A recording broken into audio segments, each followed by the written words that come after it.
Okay, guys, got an interesting Ask Scruff question. And I'm going to have to state, I'm not a financial advisor, and nothing I'm about to say should be taken as financial advice. It's my own personal viewpoint, and you'll understand that when you see the question. So let me flick this over. This is for Chris, and it's a good salute to you. This is a super question. I hope I'm enjoying the weekend. Trust me, I am. And I've got a question regarding starting a Vanguard account for my son, and the idea is to have it for 20, 30 years, where I'll add money to it every month and hope in time to have a decent return. I was hoping you can make a short video on what to look for, as I'm absolutely clueless about starting getting the ball rolling. Okay. So, I'm going to assume that you're in the UK, because that way it makes it easy for me. But the principles should be roughly the same.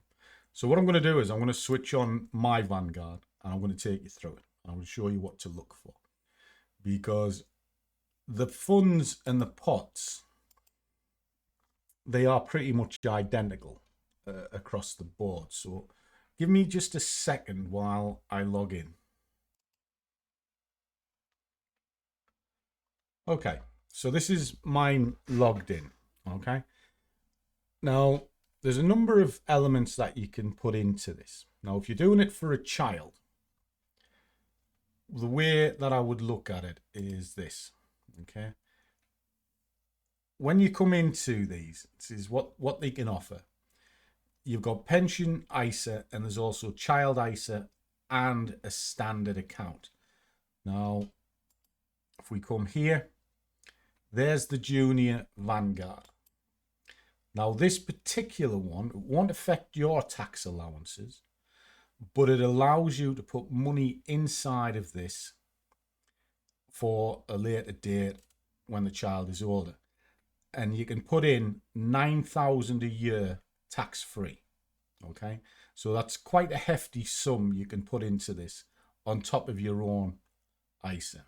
Okay, now when it comes to the pots, etc., if you come up to this where it says what can we offer, so you can obviously find that. If you do more than sort of 9,000, you can also have a general account, but you'll be taxed on that one. Okay? The fees on them are relative, well, they're negligible. You know, all these sort of platforms charge a fee, and the fund will tell you how much they're going to charge, but they are peanuts, even if they're expensive. Now, if you're looking at long term, this is the way I did mine, and then I'll show you mine fully. You can click on the past performance, which is here, and it'll give you a run over the last sort of 5 years, if you like. Now, there are 87 funds. Okay. Now, another way of looking at this is look at your risk profile. So, are you kind of a risky sort of person, or are you very cautious?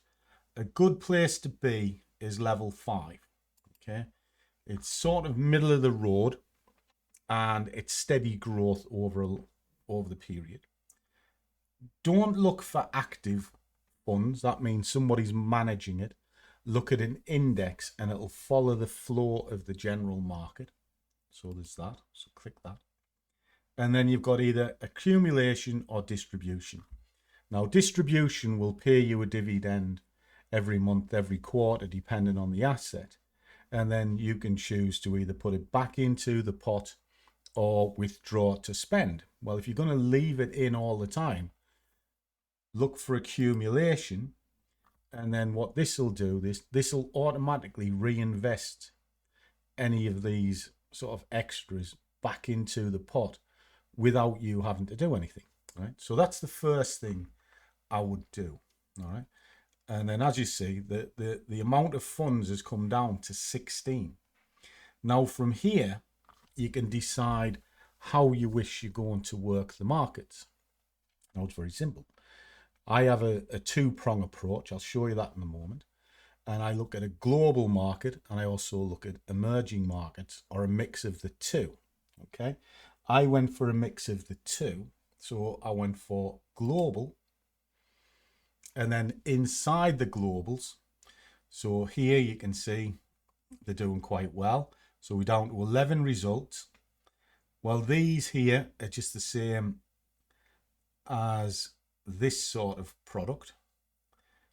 And then you just work your way down and you go, oh, okay, well, there's my FTSE all cap. Hasn't lost money in the last 5 years. And I came down to this one simply because it has lots and lots of different shares. You can just drill into it like so. It'll tell you how many shares it's got. It's got 7,000 stocks in it. So it's right across the board. And the idea is buy the haystack, not the needle. So if some companies are having a hard time, others will pick it up and it flattens out. Okay. Now, when it comes to mine, so I have the FTSE, but I also looked at the emerging markets, really just to diversify what I'm doing. And if I click that there, this particular fund here, it's an ESG global all cap. So it's still an all cap, but it's based mainly on up and coming countries like India, that sort of thing. And again, this one's actually losing money at the moment, but all they have at the moment, and remember, this is a long-term growth. I'll just leave it in for 5 years. And the correction, as the markets move against me, I actually still keep on adding into it because it means I'm getting more units for a better price. And then when the market lifts up, it averages out the losses and actually increases the upturn. It's a little bit like how I day trade, but on a massive scale. So they're the pots that I have. And then you can have your cash accounts as well. So if you are worried about these, you can turn it into cash. And you're getting a 2% return on your cash at the moment as well. That'll fluctuate. These are at the time of the video. So you're always making money. So on your juniors, you can just follow the same funds and you're happy. And then just pay into it every month and away you go. And it's very easy to set up. And if you're going to hold it for 20 years, it probably will have a substantial return. So I hope that helps you. Genuinely do. And I'll catch you on the next one.